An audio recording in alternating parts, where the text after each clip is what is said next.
everyone, I'm Linda, Community Manager here at Paradox, and we're here today with Thomas, the project lead for our brand new title, Sengoku. He's going to give us some exclusive inside information. So tell us about the game.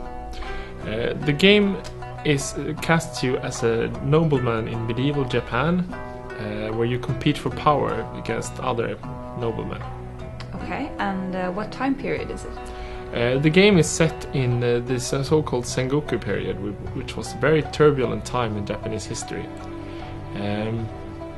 At this time, the Shogun, who was the military ruler of Japan, his power was weakening, and that gave room for other ambitious people to carve out their own empires and struggle for power. Tell us about the goal for this game.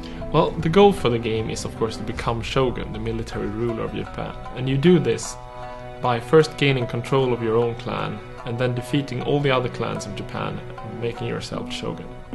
Why are you making this game? Well, this period in Japanese history really lends itself well to making a game about. And we touched on this when we did the EU3 expansion, Divine Wind. The problem with EU3 is that the vast scope of EU3 sort of doesn't really fit well with making a game about a very small, specific period in history. Then we started making Crusader Kings 2, and we got the idea that why not use this and make a game about Feudal Japan. What will be the focus of the game? Well, the focus of the game will be the struggle for power. In Crusader Kings 2, the focus is very much on the interaction between various characters in feudal Europe. We have this, of course, but we have shifted the focus somewhat towards the more violent competition for power, and you as a player has to climb the next step in your quest for power. What kind of challenges will the player face? The challenge the player has to face is he needs to balance as he builds his armies and builds his power and fights other lords. He also needs to watch his vassals and his samurai and make sure that their ambitions don't collide with his. How will armies work? Well, it will be very similar to our other games, but with one crucial difference, and that is that in most our games you recruit your armies, right? You recruit armies on the map and then you lead them and send them off. Here instead you recruit officers, or you recruit samurai leaders that come with their own armies, and these armies are loyal to them.